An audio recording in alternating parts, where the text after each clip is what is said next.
Welcome to the video. I am DMGTR and today I'm playing Need for Speed Unbound, finishing off the collectables slash activities. So if you look at the map here, I have done pretty much every activity. This drift zone I'm in front of right now is actually the last one I have to do. And I've also done all of the collectibles. I actually found about 80% of the collectibles without looking up a map.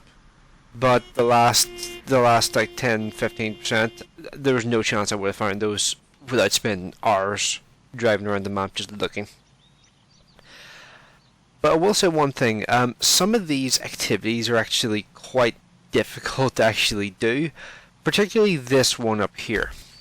So this is a jump, which looks pretty easy when you first see it, but I needed to use an S Plus 400 car. An S Plus class car that was 400 plus in order to be able to beat that, and I also needed to try it a bunch of times to work out what the best method of doing that jump was, because that one was a real pain in the ass. So was this one here, because the way this one, whenever you're coming down this hill, the way you hit it, you're in the air here, which means you slam against the ground here, lose a bunch of momentum, and then you fly here, which just massively reduces how much air you actually get, which makes that one a bit of a pain in the ass. Took me a bunch of tries to get that one done. This one, funnily enough, I did from the wrong direction. Just for a laugh, I tried to just jump over the jump from the wrong direction, and I got it first go. So, yeah, like, it's funny, I remember mainly the jumps being a pain in the ass, because once you know the tactic for the drift zones are actually really easy. Once you have an S Plus 400 plus car, the speed zones and the speed traps are pretty easy as well, so you don't really need to be concerned with those. So let's just go and do this drift zone here and just see how difficult this will be, because the tactic for these pretty much is, as long as your wheels are spinning, you're getting distance, because these drift zones are not like ones in other games, like where you have to get like a certain score or something like that. This one, the ones in this game are based off of the distance you've drifted. So as long as you're sliding, or as long as your wheels are spinning, you can pretty easily build up the distance, because you can pretty much do it just while you're driving around normally. But you do need to keep in mind the time, because it's very easy to go over on time if you're not paying attention. There have been a couple which I've only done on the last second, but you can see there that, yeah, that was not particularly difficult to do. But that is all the drift zones done, and that should mean everything else is done as well, so I'll let that pop up in a second. Because I should have the Legendary Custom, yep, there it is, the Legendary Custom BMW M1. I'll be honest, I'm looking forward to getting this car, because I'm hoping to actually make it pretty decent. So I'm kind of worried that it'll be crap now. Because the M1, if you ever played the old PGR games, the M1 Pro car in that game, I honestly thought was brilliant. So I'm really looking forward to trying out this car. But actually, let's just take a look at the McLaren first. It's 600 LT, I believe it is. There it is there. Let's see if this thing has any customization at all. Because so far, the 350Z, well, this thing's not looking particularly promising so far. And yeah, there's nothing. So that's 3 cars you can get from the missions where you can't customize them. You can customize this, the Ferrari 48 GTB. You can customize this as well. The M4 GTS you can't customize. The McLaren you can't customize, and the 350Z, not 350, 370Z weirdly you can't customize either. So a bit of an odd one there. I'm not entirely sure why you can't customize that, but for whatever reason you can't. It's a bit, whoa, that thing's mad looking. I forgot how mad looking that car was. I'm hoping that the stats on this thing are bugged for now, because the performance is looking kind of low, I'll be honest. B class, I was hoping for a bit more than that. That's kind of like a modern tech, I guess, on the Pro car. And then there is the Pro car body kit. I've always loved the way the Pro car looks. It's just such a cool looking car.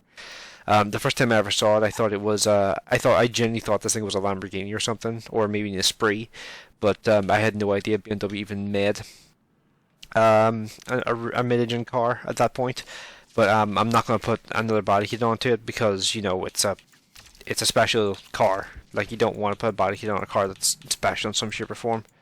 I'm hoping that the class is bugged, because if it's really just that, then that's really disappointing.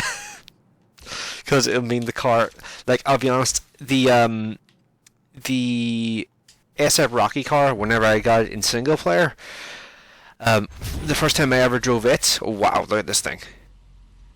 Holy crap, this thing, the model of this thing is insane. That is absolutely mad looking. Is that just got like a bunch of parts of the map just drawn on it? I think that's what that is. Actually, yeah, it's got the map on it as a livery. That's actually pretty cool. I like that. The Lakeshore Express. It's probably gonna be slow as hell right now because it's so hilariously slow. Oh my god, I was really hoping it would be bugged and like actually be quick, but right now it's disappointingly slow. I don't even have that many credits, so I can't even fully upgrade it.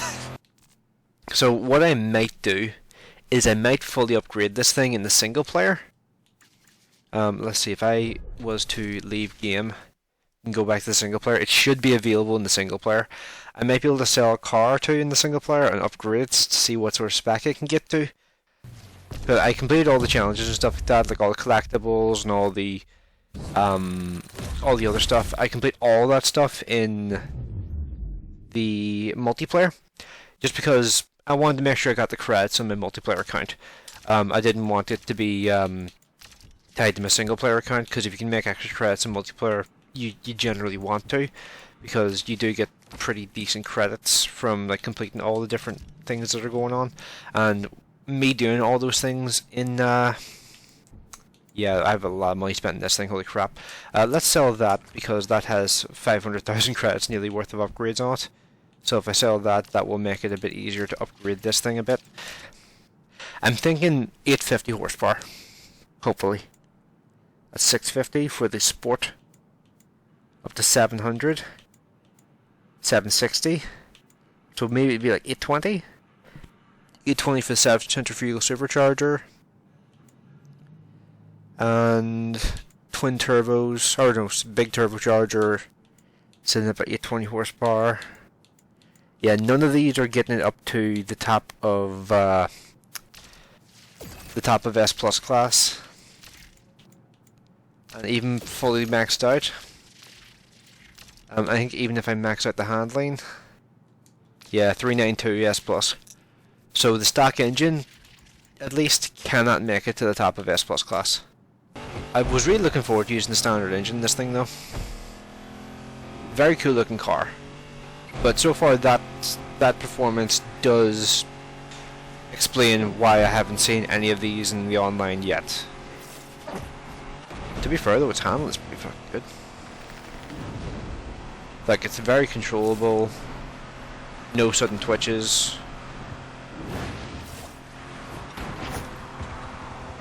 Actually, it's a very nice to drive car. It's just actually, you know what, the reason why it might be nice to drive is might be because it's a bit slow.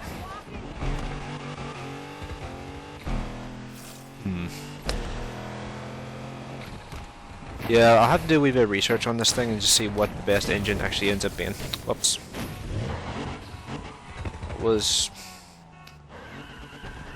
That's interesting. I've somehow managed to break the game. Of course I managed to break the game while I'm recording. That's the first time this has happened. How I did this, I am not sure. But now the car's stuck. I guess I have to leave the game and come back. Yeah, this is definitely the slowest of my remaining S2 cars. I wouldn't be surprised if this Aventador here was quicker. I'm actually kind of surprised this thing doesn't have a V12 swap, like a Lamborghini swap. Because if I had a Lamborghini V12 swap, like, you would just do that, because Lamborghini engines in these games are typically very strong. Actually, you know what would have made the most sense? McLaren F1 engine. McLaren F1 engine would have been perfect for this car.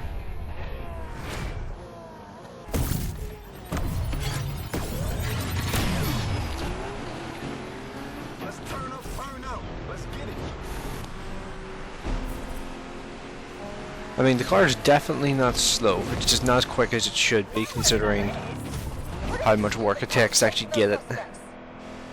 Like, I spent the last, like, 2 days actually going through and getting all the collectibles and getting all the events done. All the activities done. So, the amount of time I spent doing that, I was hoping for something a little bit more special, I'll be honest. I mean, it's a cool design, it's a cool body kit. Not quite as cool as I was hoping it to be, though. Like, I was hoping it would actually be pretty decent in the multiplayer, so I could at least, like, when I say pretty decent, I don't mean overpowered. I don't really care for overpowered cars for the most part.